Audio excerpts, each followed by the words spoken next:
How we doing? I apologize in advance. You have to be here, and that just sucks.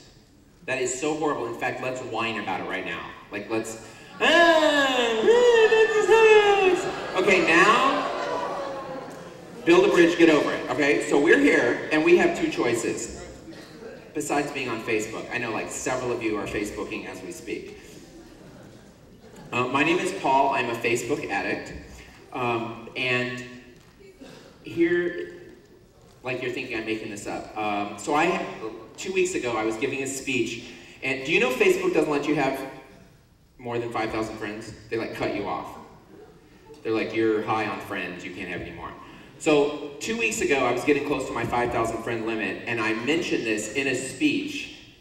And this was to a group of 700 orientation leaders out in California who were all banned from having their cell phones on or be Facebooking or texting during the presentation. It was a big no-no. And I had Facebook open on my screen because we were talking about some things, and the friend requests started coming in on the screen. 60 of them. And so we thought it was all hilarious, and then the person was in back writing down the names of all the people who were friending me. And I'm like, you can't get them in trouble, I'm just popular. So we don't get to choose whether we're in this room, but I promise you, I'm going to do everything I can to make this a good use of your time. And by the way, how is college going? You're like a month in, is it good or bad? For how many of you is it easier than you thought it was going to be? For how many of you were more nervous for longer than you thought you were going to be? Like it lasted more than an hour. Okay. How many of you have gotten laid more than you? No, I'm just kidding. Don't answer. Some of you started to raise your hand. Don't do that. Good God, you'll fall for anything. Okay.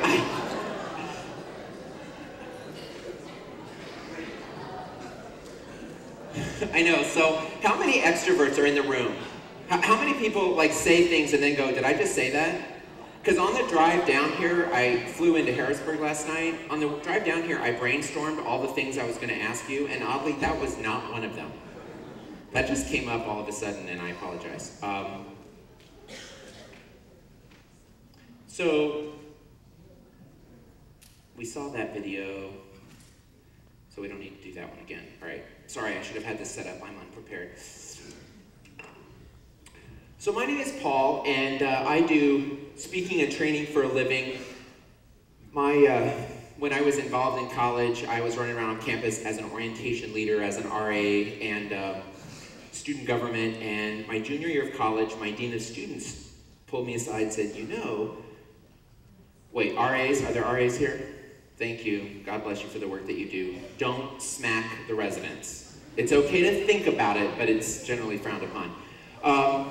So I was an RA, and I loved it so much that my junior year of college, my dean of students said, there's a master's degree you can get where you can be an RA for your whole life. And I'm like, shut up, I'm in.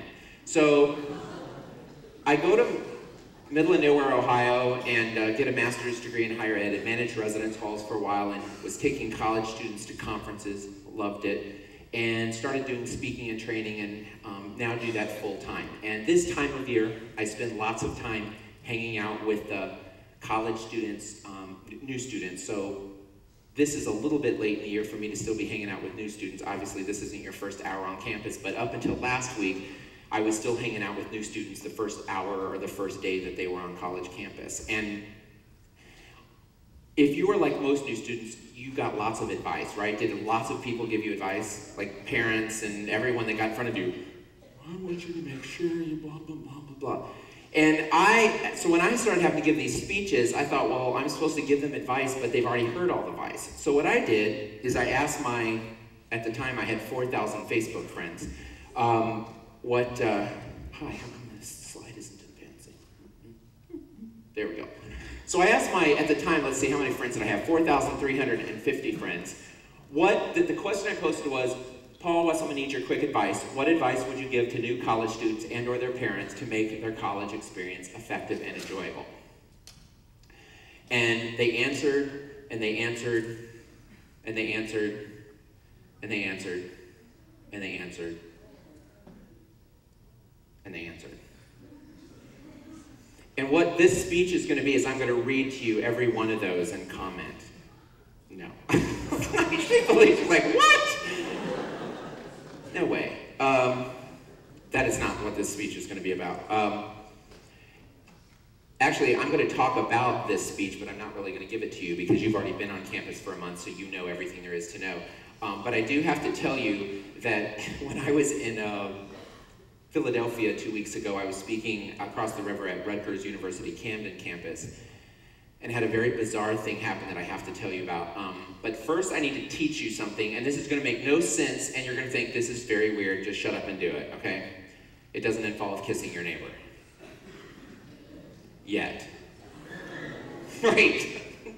Guys squirm. Okay. And some of them, but not all of them. But anyway, okay, I need you to have your hands free for just a second, and you're going to learn 6 hand movements. Don't try to figure out what they mean. Just shut up and do them. Okay, the first one is this. Okay, and the second one is this. Okay, so from the top, you're a third of the way through this. Okay, this, and then this.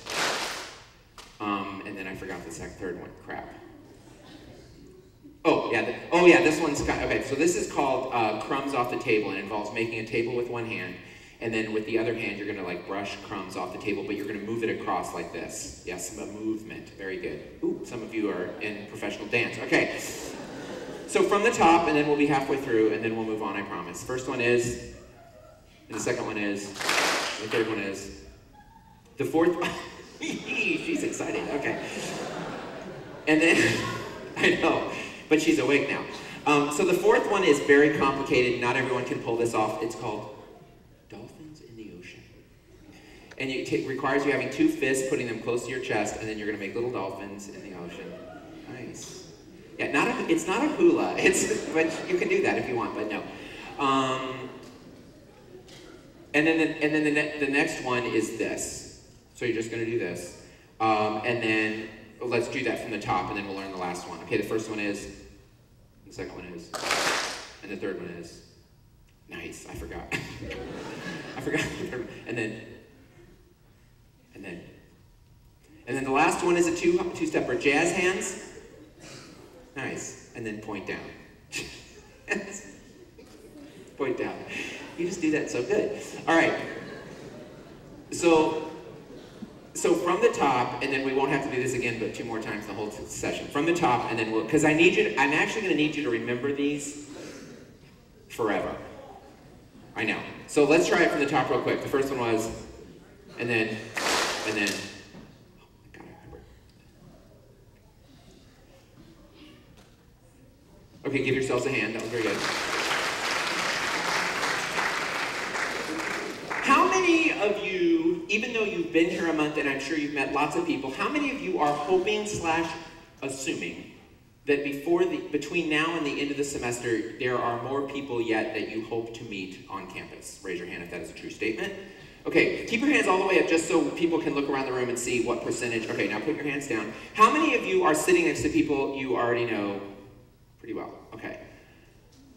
Genius. This is what happens in every group that I speak to, whether it's a conference of architects or social workers or RAs or student leaders or college students. I'm speaking at an event that is often designed to have professional networking, or in the case of orientation programs, hopefully students are going to get some information but also meet new people. And yet they come and they sit next to people they already know. And I will tell you that this far into your first year in college, you have likely met a whole lot of new people, and that's awesome. And you are assuming/hoping that you're going to keep meeting new people. But most of us, when we go to class, how many of you go to class and you've got your seat? That's where you sit. Yeah, most of us, by this point, that's where we sit. We hang out with the same people, and we're not done meeting new people. And yet our default is to hang out with people we already know. And my question for you is, why do we do that? Comfort zone. Was that what you were going to say? Yeah, comfort zone. And tip number 1 that I have for you this afternoon is, when you want to feel comfortable, it's important that you surround yourself with people you know, with people who have things in common with you. when you want to feel safe, when you want to feel comfortable. When you want to learn, when you want to grow, when you want to get something out of orientation or freshman year experience or college or a life, it is essential that you surround yourself with people that you don't know, with people who are different than you. But by default, we hang out with people we know. Not because we're weak, not because we are filled with fear, it's because that's our habit. Actually, built into our system is a little bit of fear that says, stay alive. So when we're given the choice between doing something that we don't know the outcome of, that's dangerous, that's unknown, and the thing that we know, that we're more comfortable with, we actually default to that.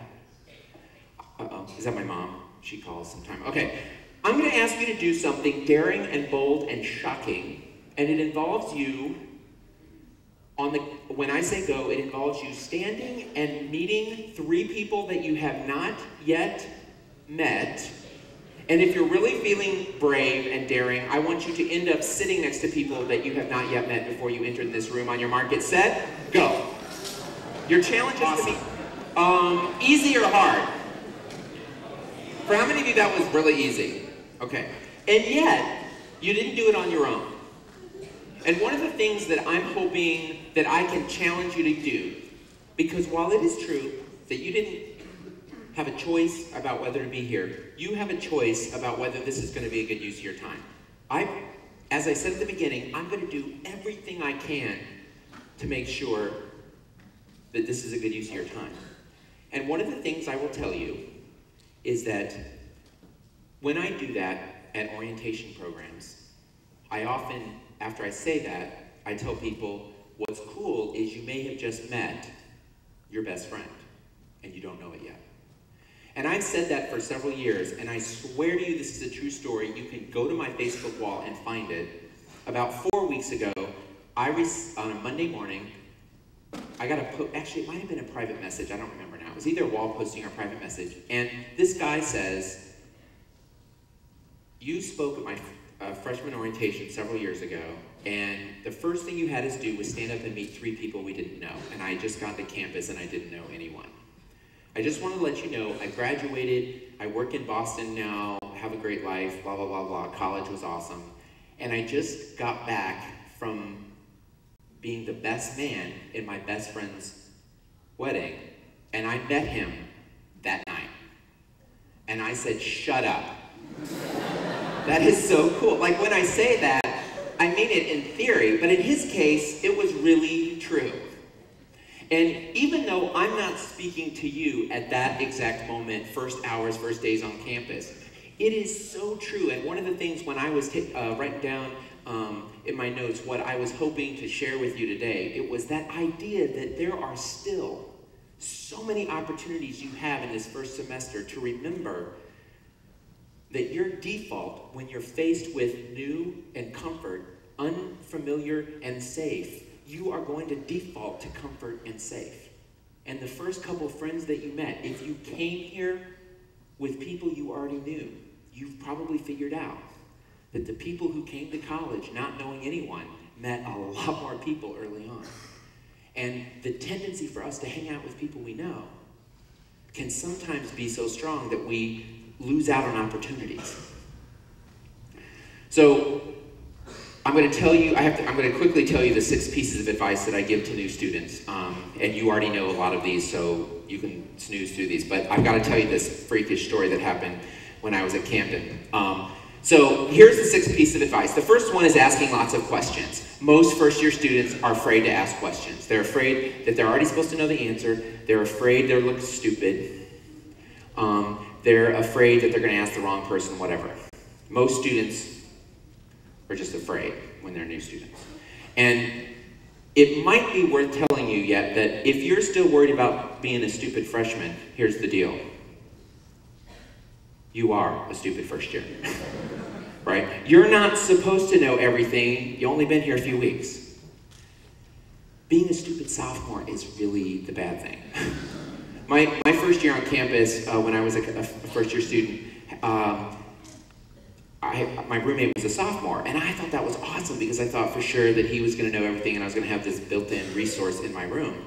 And I moved in a day before him, because first years moved in early by a day, and then he moved in the next day, and I'm talking to him, getting to know him, and then I asked him, I said, somebody told me there was a snack bar really close here. I was at a large campus, and I said, do you know where the snack bar is that's really close here? I only found the one that's like several blocks away. He says, I don't think there is one. I'm like, no, they told me there's one somewhere in the complex. And he's like, I don't think so. Shut up, it was next door. The guy had lived in that building, swear to you, in that room, and he didn't know there was a snack bar, like, boom, right there.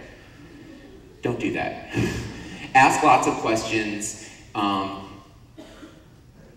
don't. How many of you are finding yourself still, like, talking to your parents a lot? Like, texting, calling, yeah. Listen, don't be asking, you need to cut that digital umbilical cord. You need to be reducing the amount of time, and the problem with talking to your parents, love them, awesome, still giving you money, I'm sure. But the problem is what we know about a lot of new students is that they text their parents or they call their parents and ask them the question instead of asking somebody on campus. And then the parents are like, oh, I'll find out for you. And then parents are calling. It's like, no, that's really part of college, I think. So asking lots of questions is the first piece of advice I give. And then the second one is connecting with lots of people. And then I can't decide if I should tell you this story now. I'll tell it to you a little bit. I've got like 6 stories I need to tell you, and they really should be told one at a time. So we tend to connect and hang out with the people that are like us. We tend to connect and hang out with the people we meet first. And and how many of you have done like more than your share of icebreakers than you thought you were gonna do? Like, did you do the 4 bazillion icebreakers when you got here? Yeah. Because we're gonna do one now. I'm just kidding. No, we're not. Just relax. Oh my God. Are you that hungover? Like, is it hurt physically? Oh, you're like, oh my God, he knows. Yeah. Yeah, some of you walked in like, death is due in like 10 minutes. And you're like, oh. I'm like, wow, you drank some orange juice last night because it left a sick feeling in your stomach. Yeah. He just busted me. So what was I saying? Oh yeah. So actually I'm going to tell you a story right now of an icebreaker that you should never do. RAs, listen up. Don't ever do this icebreaker. I was a camp counselor when I was pre-RA days and loved being a camp counselor. And the first week of staff camp training before we started with bunches of campers, we had to spend a week getting to know each other. And of course, the first day, icebreakers. So me and my little committee of 5, my second year in camp staff, we were put in charge of the first icebreakers. So we had to come up with an awesome, cool icebreaker because camp counselors are somewhat like RAs in that they've done all the icebreakers. So I worked with my little group and we looked through these books and we brainstormed and we adapted and we came up with this awesome icebreaker that you should never do. And it was called the leaf game. There were 100 people on staff, so we collected 100 leaves and we gave each person a leaf and we said, okay, you've got 5 minutes to get to know your leaf. I want you to name your leaf, I want you to ask your leaf questions, and I want you to listen for answers. And they looked at me exactly like you're looking at me. What? And so they walked around for 5 minutes and some people were like this, whatever. But some people, of course, got into it. They were like, really? High five. And then after we gave 5 minutes, we got in a huge circle. And we went around and we met 100 leaves real quick. And we met some boring leaves, right? This is Joe L. He hangs on a tree. Wow, that's deep. But we met some incredible leaves that day. I remember to this day, we met a leaf named Keisha who had a PhD in biology and was working on a cure for leukemia. Shut up. A leaf working on a cure for leukemia. Like, who knew, right? So we went around and met the leaves because all icebreakers are supposed to be kind of weird, right? And I think all good icebreakers give you something to think about. So we had built in something to think about. So after we met all these 100 leaves, I said, how well do you know your leaf? I want you to say goodbye to your leaf and put your leaf in this pile in the middle of the circle. You guys are sick. No, I did not set fire to the leaves, right? Some of these guys are like, oh, and then what'd you do to them? Oh my God, leaf torture is bad, it's wrong. God, sick. No, and so some people, of course, did, some people got emotional. I'm gonna miss you, come on. And then I had to put them in a pile, and then we got back in our circle, and I had them turn around and face away from the pile, and we went to the middle of the pile, and we mixed up the pile of leaves. And after I mixed them up, I said, all right, turn back around. How well did you know your leaf? Go find your leaf. And to make this especially challenging, we had chosen 100 leaves off the same tree. And so right away, somebody said, well, you can't. They all look alike. And I was like, really? Those 100 leaves are identical? And they're like, no, not identical. I'm like, all right, what was different about them? As you look at the pile, what do you see different? Size, different coloration. Some of them had wormholes. Some of them had their stems pulled off. I said, okay, I want you to try to concentrate and think for a second about how big your leaf was. What did it look like? Did you bend it? You know, was there, how? And then try to go find it. And they all just stood there. One person, she comes up. She's like, Julie.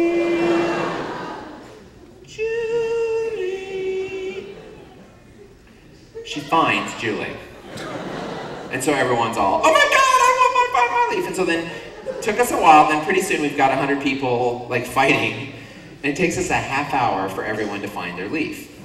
Now I am loving this icebreaker because it's fun and goofy and weird, and it gives you a chance to think about difference. And one of the things that, the goal of this session today is talk a little bit about difference. And so I like to use that activity, and I never can because of what happened next.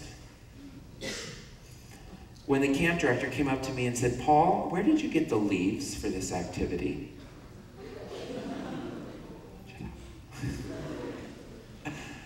So I took him over to the tree and he says, Paul, look closely. The tree is actually dead, but there's these kind of bushy things growing up around the edge of the tree. Yeah. And I'm like, no, Gene, I know what you're thinking. Because when we were gathering the leaves for this activity, one of the 4 people that were on the committee with me said, I don't think we should use those leaves because they kind of look like poison ivy. I know. Well, now listen, I'm an Eagle Scout. I know what poison ivy looks like. It didn't look like poison ivy. But I did not make the decision for the group, because when your group has a conflict, you don't make the decision as the leader. You discuss. And then you vote. Majority rules. 4 people said it was not poison ivy. 1 person said it was poison ivy. And it was poison ivy. And we proceeded to hand out 100 poison ivy leaves to 100 camp counselors who spent 5 minutes getting to know their poison ivy leaf, introducing their poison ivy leaf, saying goodbye to their poison ivy leaf, and then finally rolling around, oh yes, in a pile of 100 different looking poison ivy leaves. And, you know, at first, so I had to tell them, I was like, you guys, guess what? No one laughed. And of course, the next day, we were all scratchy. I know some of you are like scratching right now just thinking about it. By the end of the next day, 3 people were actually in the hospital with a severe allergic reaction. Because generally, you're not supposed to roll around in poison ivy. It's frowned upon in the camping community. So I had a couple days to think about what I had done wrong. And at first, to me, the obvious lesson, if I would have decided, you know, if I would have said, I know what's right, the lesson would be, Paul, you don't always know what's right, you need to listen to other people. Yeah, duh. But because I had thrown it back to the group and I had let them decide, it took me a while to get that sometimes as groups we make decisions based on majority rules. And very often the assumption that we end up making is that the majority must be right. And Where I think this ends up damaging our groups is that sometimes we move forward with a policy or a group decision or an event we're going to plan, whatever it is, assuming it's the right thing because a majority of the people think that. But where I think this damages us as individuals is when we're in the minority and we think, I must be wrong. And every person in this room knows what it's like to be in the minority in one way, in some situation or another. Every one of us has found ourselves in situations where we have the different belief or the different opinion or the different background. Some of us live it every moment of every day. For some of us, it's the majority of the time we are in the minority. And for some of us, we just taste it maybe once in a while. Like, I'm so embarrassed that I know there's football games this afternoon, but I don't know which ones. Because my people, we don't watch the football, we watch the Glee.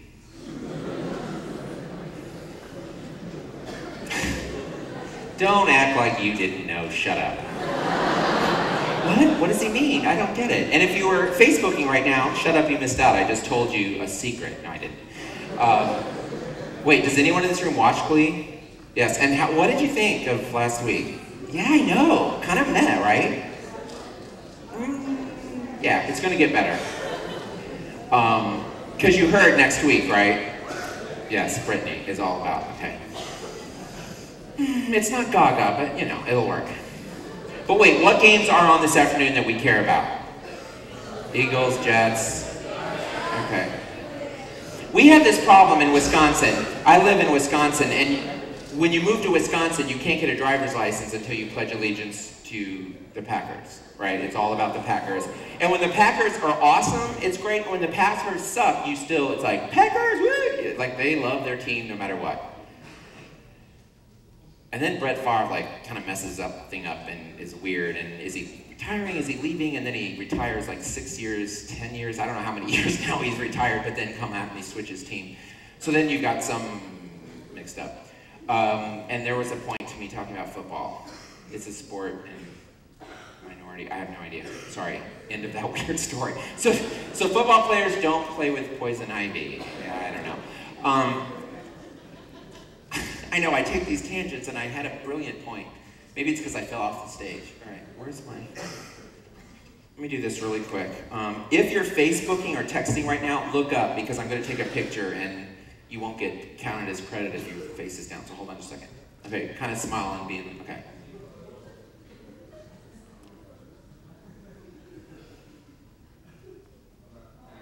Yeah, I'll tag you, don't worry. Except here's the problem. I can't tag you unless we're friends, and I have 4,997 friends right now, and I have 100 requests. And so every day, if I look through my feed, and if somebody says something dumb, like I'm just like, goodbye. And I unfriend them, and it's so, how many of you have unfriended someone? Like, how many of you have unfriended somebody and not told, like, and then they're like, what happened? And you're like, I don't know, I just, yeah, I love it.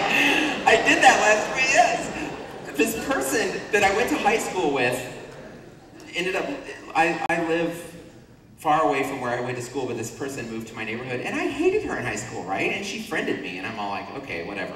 And now that I have Spacey's Premium, I'm like, goodbye. I hated you. I hated you. I had a crush on you, but now you're ugly. I know, it did that. Billy Darling, I know, I feel so bad. He friended me, and I'm like, shut up. I had a huge crush on him. Should I tell him? Probably not. Because he's married to the, yeah, first of all, he's straight, and I hear straight guys get all like, ah! Relax, dude. It doesn't mean, you're not gonna like, I don't know what that means, but like what? I'm gonna like attack you, right? Like I don't want him in the shower with me. Well, first of all, you're not that good looking. So I'm not gonna be all over you in the shower. And second of all, isn't the stereotype of gay people like I'm a sissy little wimp and you can kick my butt? And now if we're in the shower, all of a sudden it's gonna be like, come here, boy!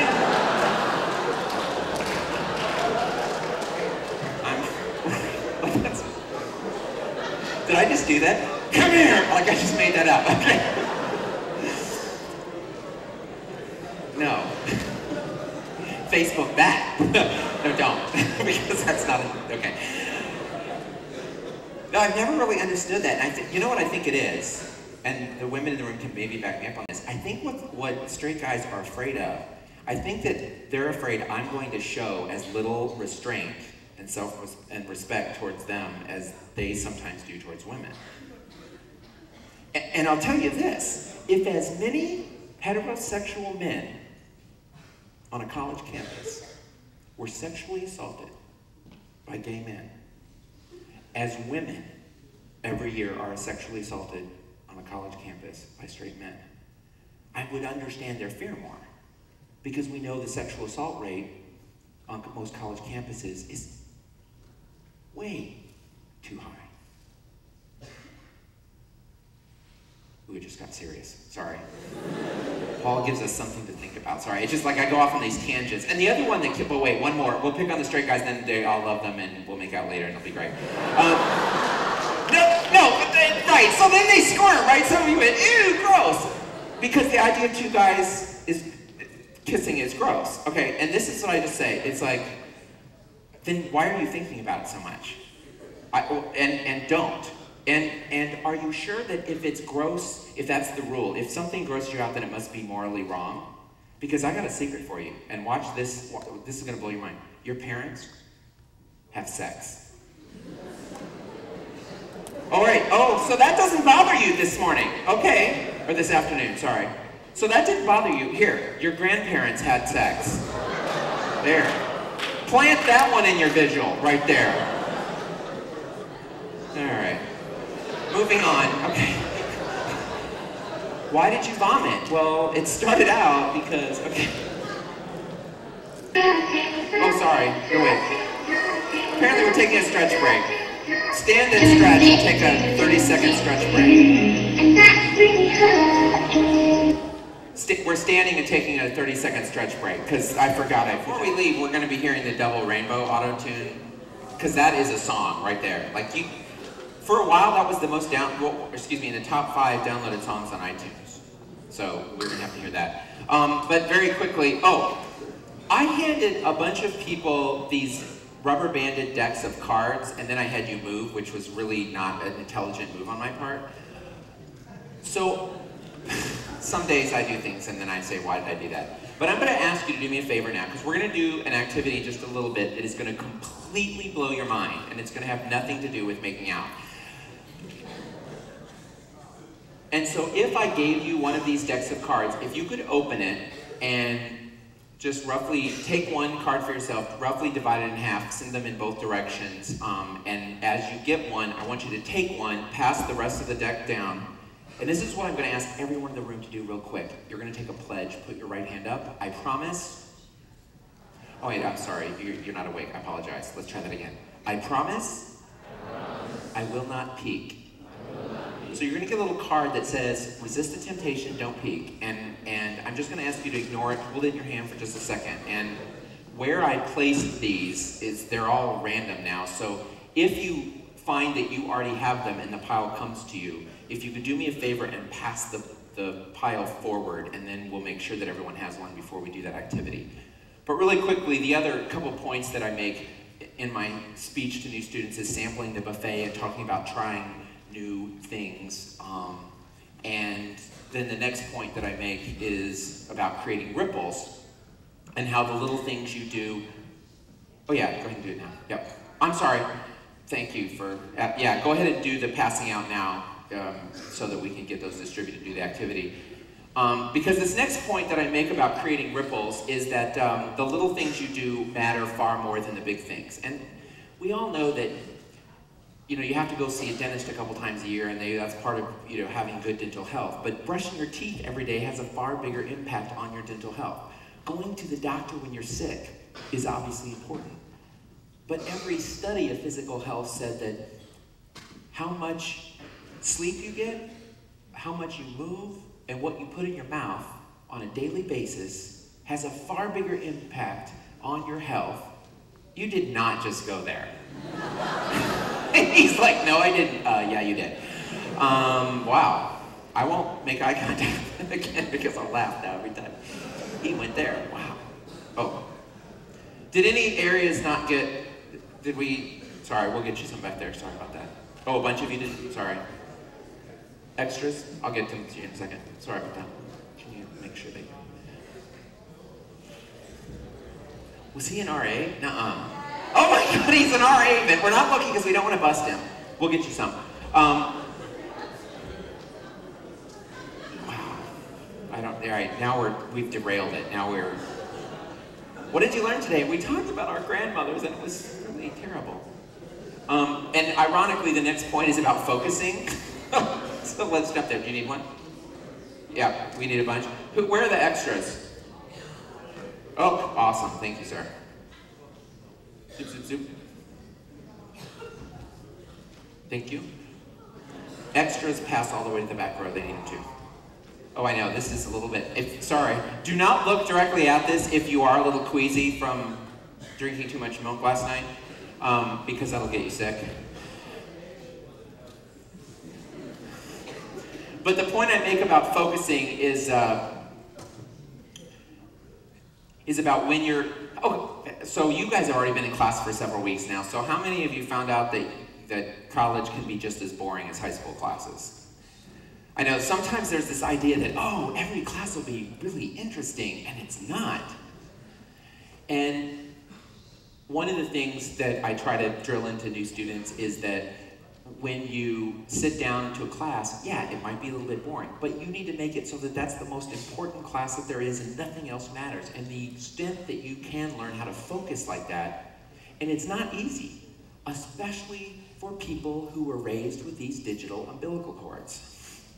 And the ease with which we can stay connected to other people who aren't in the room with us. And I speak as somebody who has my iPhone, my charger isn't working on this trip, so I only have so much time left, and you think I would preserve it for like an emergency? No, I just keep checking my Facebook. Because when I got here, I had to update my status.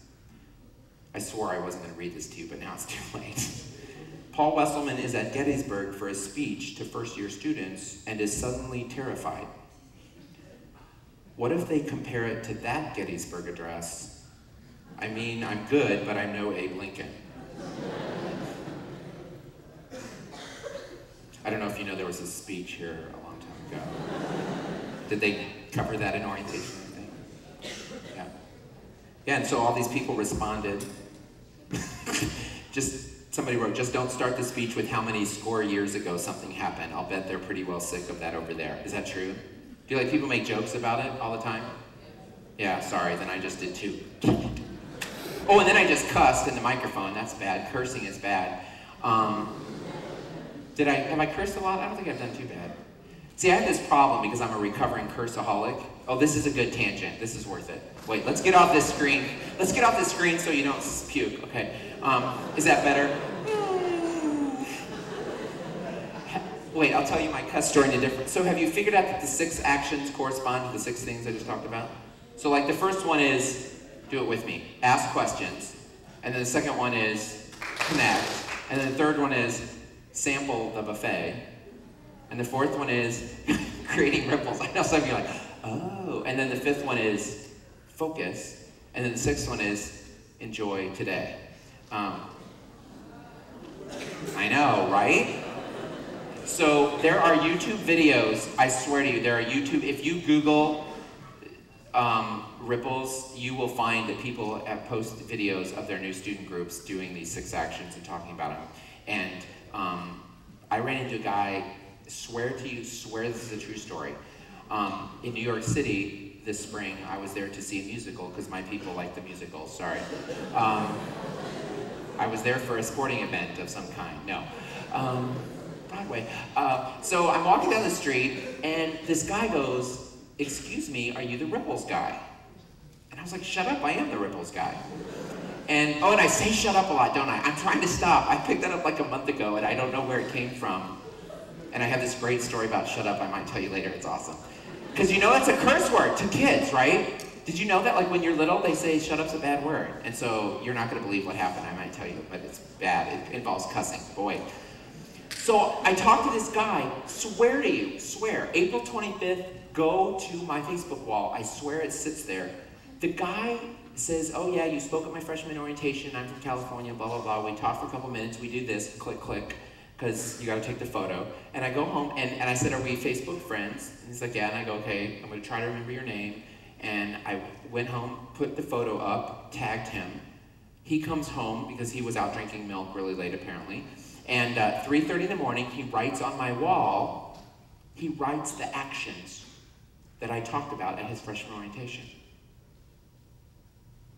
Shut up. He remembered, at the time there were just 4 actions. At the time it was just ask questions, sample the buffet, create ripples, enjoy today. I added 2 more a little bit later. And so I created these actions to try to get people to remember them, because most of the advice you get falls into those 6 categories. So I'm going to tell you about cussing in just a second, but wait, I have to tell you what happened at Rutgers. So I'm teaching them these 6 gestures before I teach them the 6 points.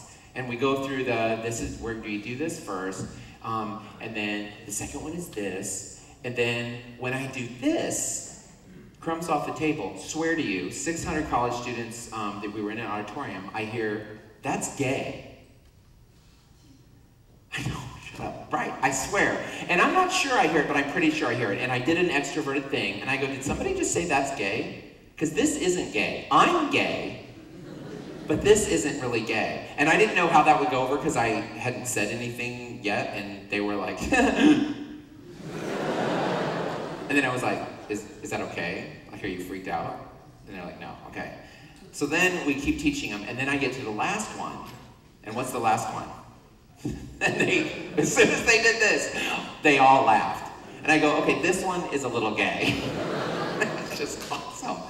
And so then I realized that they liked that I was gay. Like, that was like a bonus. And so then several times in the speech, I'm like, and then I'm gay. And then they're like, woo! And it was like this huge party. And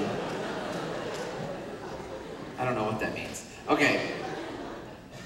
Wait, should I tell you a story or should we do the activity that freaks you out? Okay, cursing is bad and you should not cuss when you give presentations. How many of you get nervous before you talk? Like if you have to give a public talk? Okay. So I used to.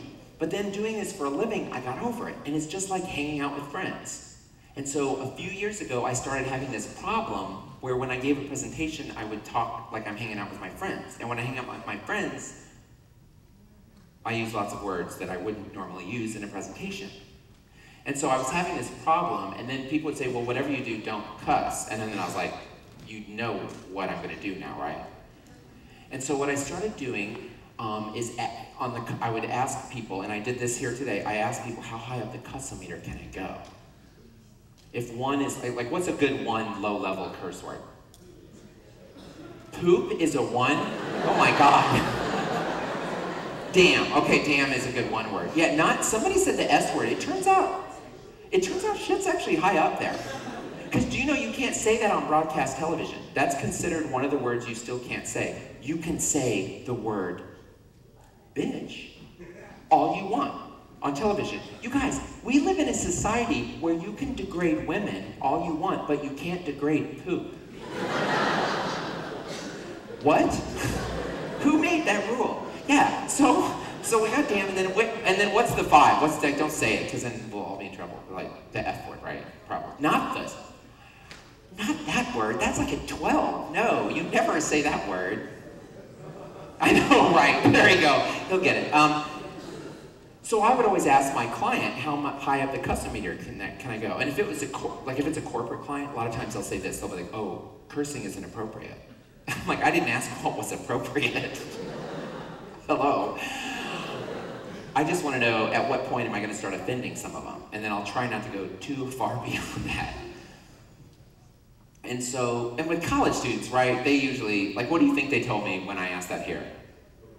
Right, they're like, go crazy. They're like, you can go to 4, no problem, and at 5, some people are gonna, probably have a problem, but go ahead. You know what, and I forgot, when you're on a college, do they make a big deal here about dorm versus residence hall? Like, if you say dorm, they're like, no, it's a resident. RAs, do you do that? Oh, you don't care, okay. A lot of campuses, they're like, it's not a dorm, it's a residence hall, it's a living, learning environment.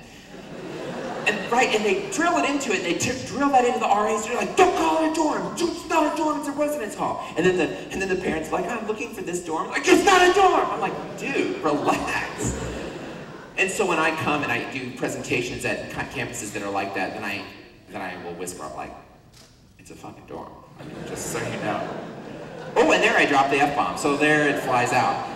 No, but so wait, this is my curse story. So 3 years ago, I got to go speak for the first time at a statewide leadership academy that had 15 colleges represented from all over the state of Utah. Swear. And so I'm asking them all these questions. I'd never been to Utah, and so one of my questions on my sheet of questions to ask before I get there is the custom meter. And I said, how high can I go up the custom meter? And because it's college students, I was expecting them to say, you know, blah, blah, blah. And they said, well, we're not going to censor you. We're bringing you out to whatever your speech is. It's awesome. We're looking forward to hearing it. But you need to know about 95% of the students in the audience every year at the Utah Leadership Academy are Mormon. And at 1, you're going to start offending some of them.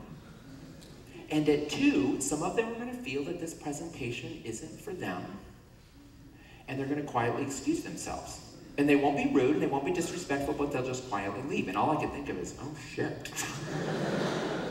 Because my mouth. So I come up on stage, and I get out there at 250 students, and then I say, I'm so excited to be here. I've never been to Utah. I love the mountains. I can't wait to go spend some time up in Parker City. And before we get started, I need to apologize in advance because I'm going to try so hard not to curse. And I asked someone to volunteer to count. If I made any curse words, I would count, and I would give that person $1. Because that way I figured if there was, you know, it's like the curse jar. How many of you had curse jars of some kind in your house? Yeah, like, so growing up, we always had to put $0.25, and I was like, oh, we're going to do $1.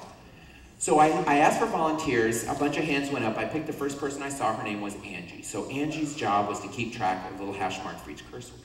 And what I discovered is by doing it that way, is that 2 things happen. 1, if I started to cuss in a story, I would remember, and I could take a left turn and use a different word. So it worked really well for personal management. And then secondly, what happened, just like what happened with you guys, with all college groups, well actually with all groups, but you guys are like this and you're with me, and then you do this. And you kind of like go into your zone, your lecture zone, and some of you are like, and I discovered that what I could do is I intentionally cursed a couple times. And instead of being offended, they were all like, Angie gets $1, woo! And it was like a celebration. So afterwards, after my speech, and I was there for the whole day, it was a leadership conference, so I was doing the opening keynote, and then there were breakouts all during the day, and I had a breakout session I was doing during each of the 5 breakouts, and then I was doing the closing keynote at the end of the day. So I've got a few minutes while the group is breaking up to go into their breakout sessions, and Angie comes up to me, and I counted 3 cusses, so I get out my wallet, and I'm going to be generous and give her a 5, and I said, how did I do? And she said, not bad. I counted 23. And I was like, 23? Shut up. No, I didn't say shut up. I said, because that was just recently. I said, 23, oh my God. She said, 24. I said, God is a cuss word? She says, if you're not praying, it is. I know, right? So that's when I learned being raised Mormon is different than being raised Catholic like I was. Hey, how many here is raised Catholic? So this is what I learned. Those of us raised Catholic, we were raised lots and lots of rules. Mormons are raised with lots and lots of rules. The big difference is that Mormons actually follow their rules. And we Catholics have this awesome deal where we can kind of do what we want, and then we are so sorry. And we're kind of good, right?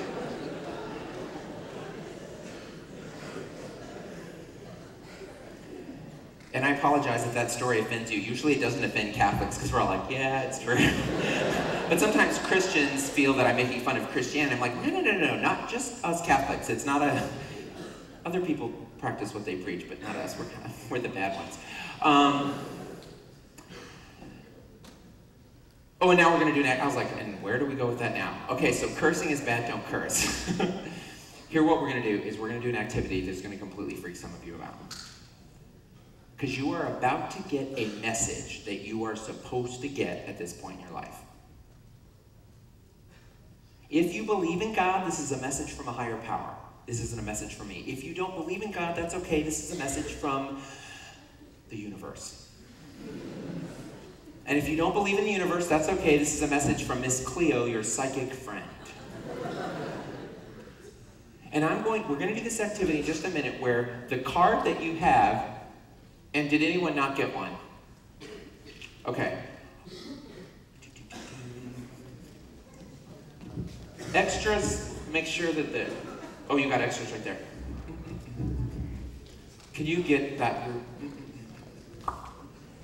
So I want you, some people think this is kind of corny, but just listen up. For the next 90 seconds, if I can get you to believe that a single deck of Ripples cards has 30 quotes in it.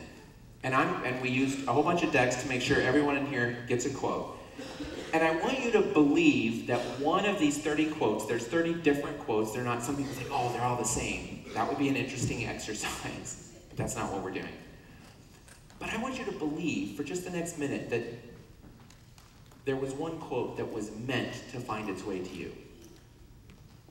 We call these cards Ripples cards because I used to give out inspirational quotes in my workshops. That was part of my deal, my spiel. That was an activity I always did. And several years ago, some college students came up to me after a presentation and said, this is great, and I'm all fired up, but I'm going to forget it. Can you send me a reminder? And the deal I made with them was, I will send you every Monday morning an inspirational quote and something to think about for the week. And I will send it on Mondays because Monday mornings are crappy.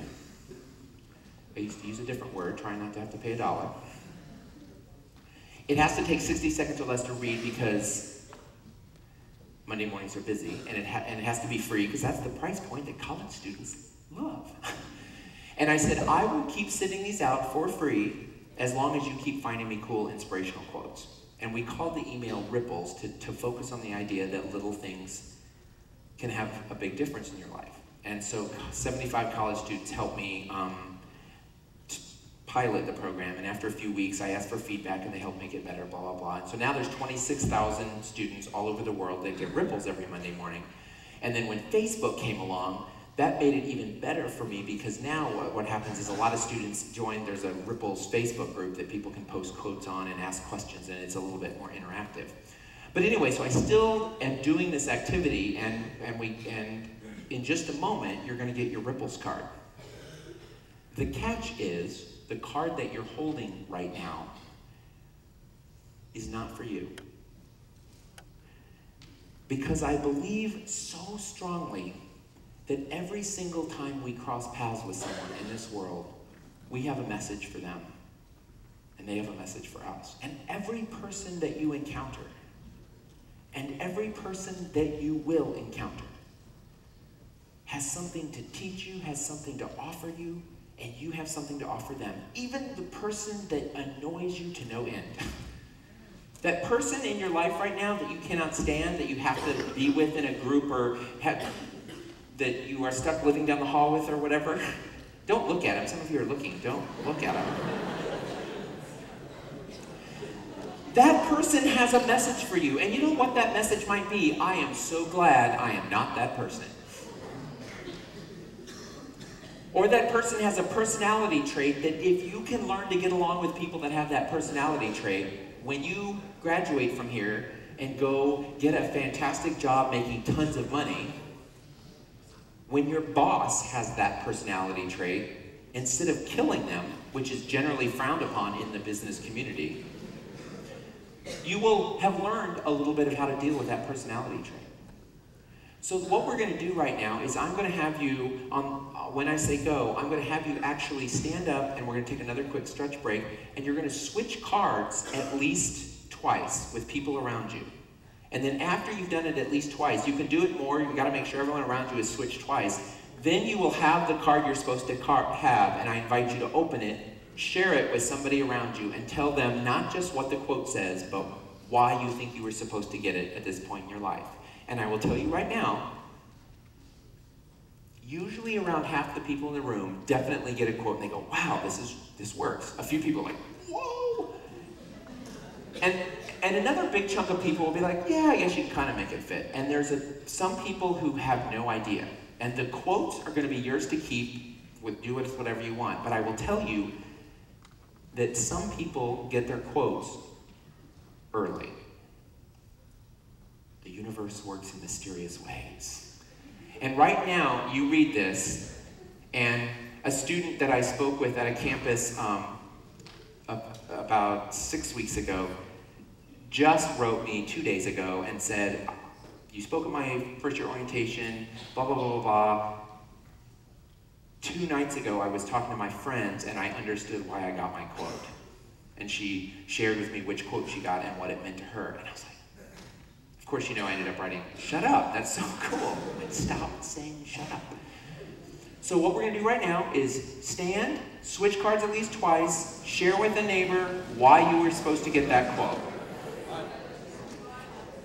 Is anyone else gonna be addicted to that song now? I love it, okay. How many people got a quote that was definitely relevant to your life? Ooh, less than half, I'm concerned. So they come early for a lot of you.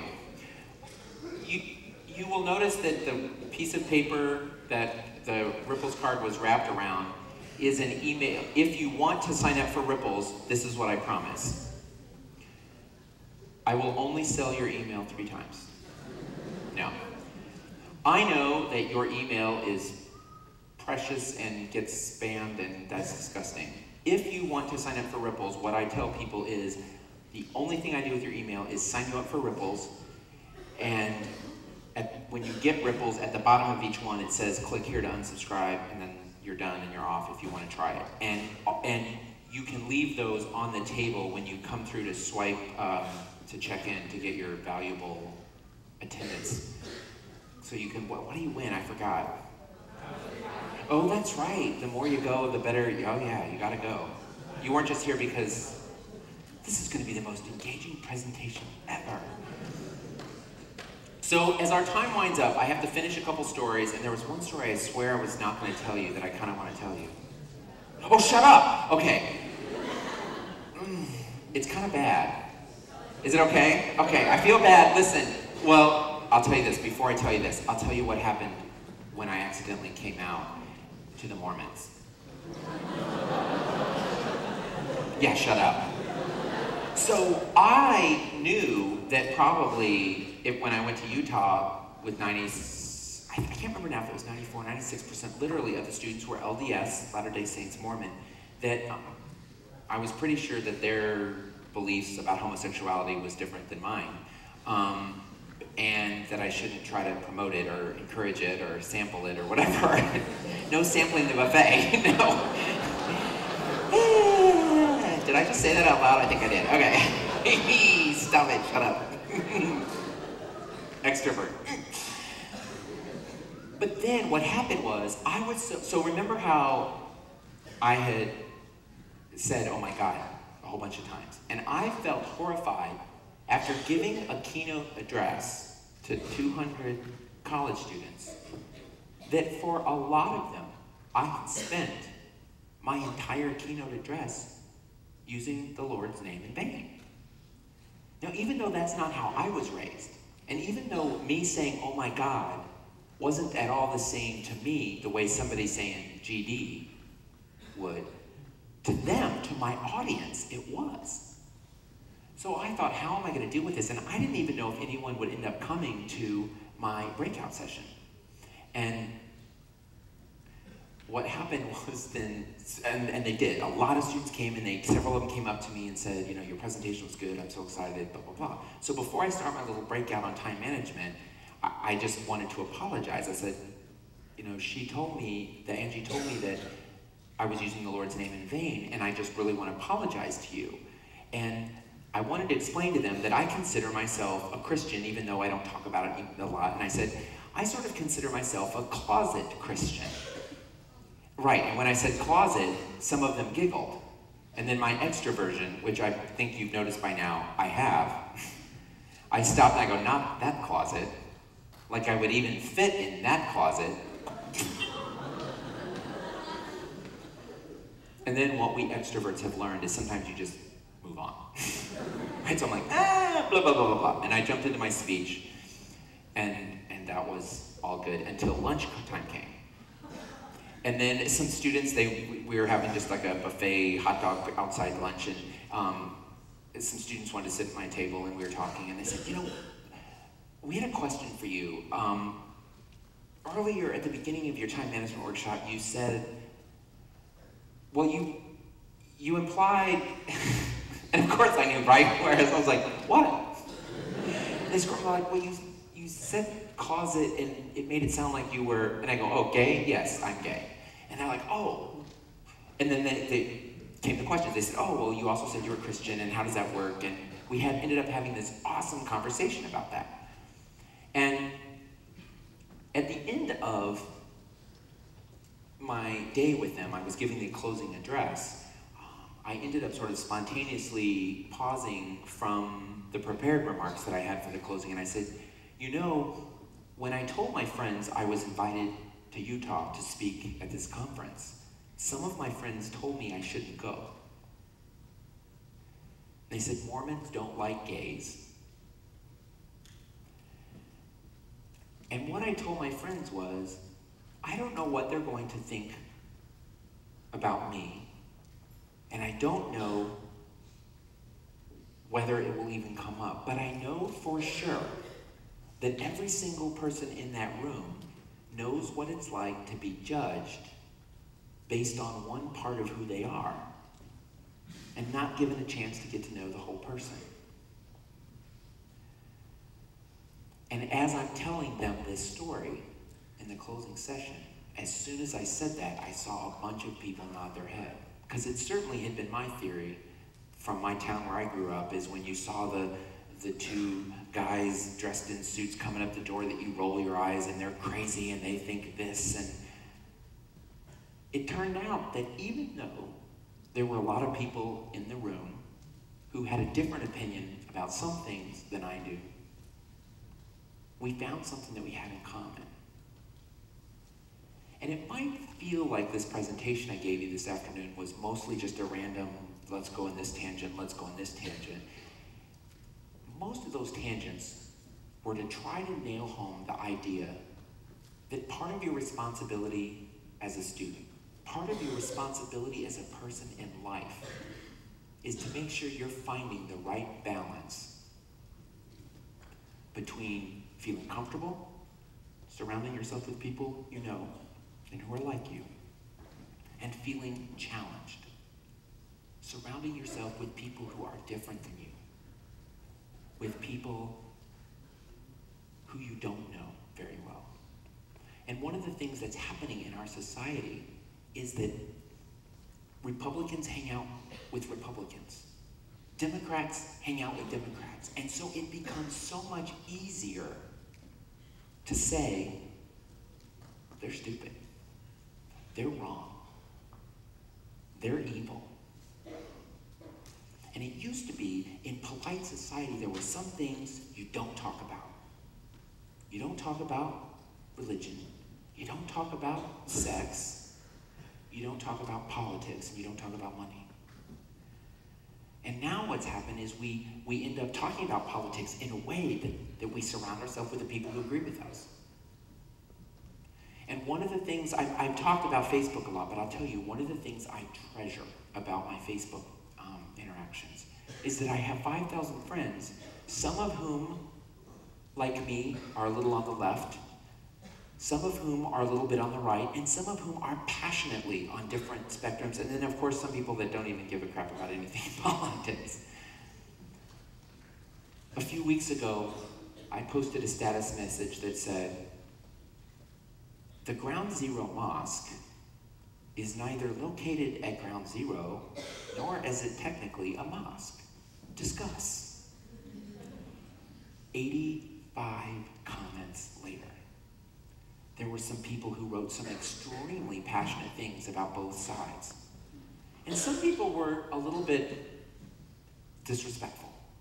But I will say this, for the most part, people were able to articulate their perspective, and if you go find that on my Facebook wall, the coolest thing is at the bottom. There's 3 people that said, I've really been confused about this issue.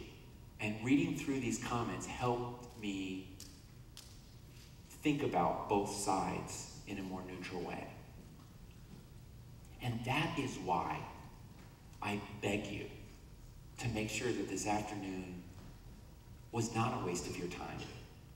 By thinking about the ways in which you can leave here and spend your first year trying hard to find that right balance between being comfortable and surrounding yourself with the people you know and reaching out of your comfort zone. If you are a Democrat, you are required at least once a week to lunch with a Republican. And vice versa. And if you are strongly pro-life, I dare you to make sure that you sit down with somebody who's pro-choice and listen. And vice versa. One of the coolest gigs that I have had to date in my career as a speaker took place just down the road at Dickinson College. Actually, Tom Mottola, it works here now, right? So Tom Mottola, bazillion years ago, Tom Mottola worked over at Dickinson, and whenever we used to go there, we went out to dinner at Haas's Steakhouse. Is that something around here? Right, they had to take me to Haas's. And I always had to go with the mailroom lady, had to come with us to dinner. And the reason was because the mailroom lady had a work-study student several years earlier that had gone to Dickinson for her first semester of college and worked in the mailroom. And that student's name was Rosie O'Donnell. And so I always had to go hear Rosie O'Donnell's story, so they had to bring the mailroom lady along with me. I'm strange. But what happened was I was giving an RA training on diversity. And some students came up, some RAs came up after the session and said, during a break, and said, we have a question for you. We are both members of Campus Crusade for Christ, and we feel that we're being forced to choose between our religious beliefs and our jobs as an RA. And I said, say more. And they talked a little bit about what they felt was their job as an RA and what their job, or what their mission, what their purpose is in Campus Crusade for Christ. And I said, I don't have a split-second answer for you, but I definitely believe that there is a way that you can be an awesome RA and embrace diversity and inclusion in all its forms and not have to give up your beliefs. Let's talk about this later.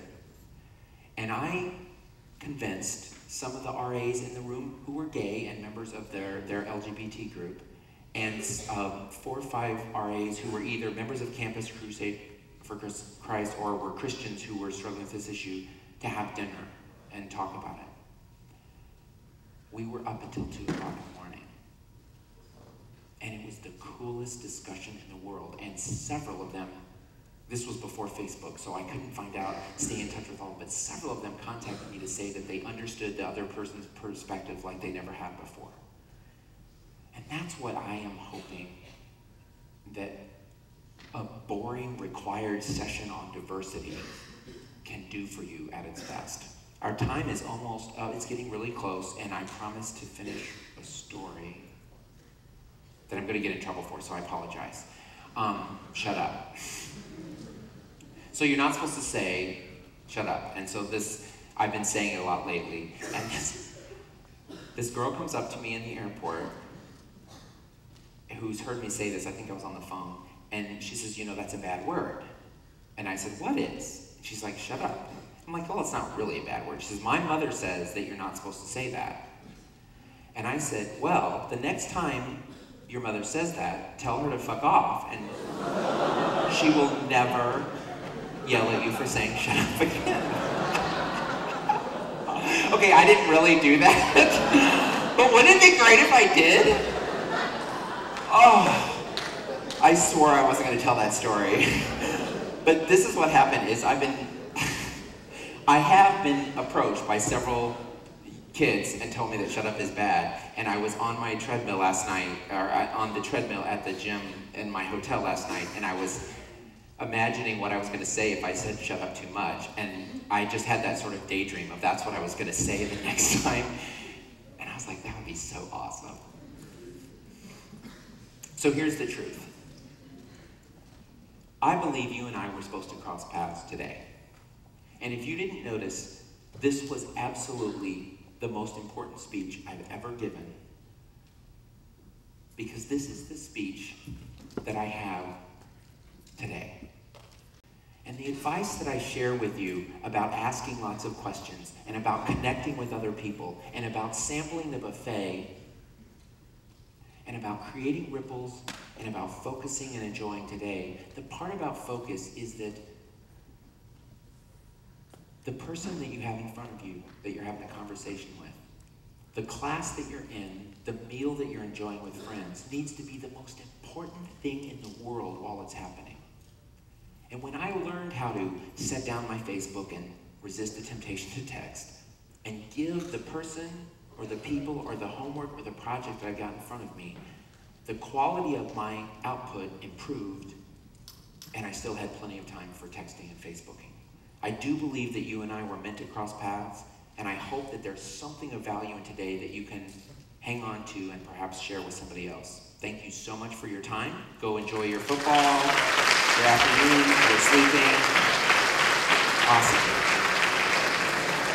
I'm going to stick around if you have questions and want to chat. Otherwise, you need to go into that small room right there, and we'll put on some Double Rainbow again.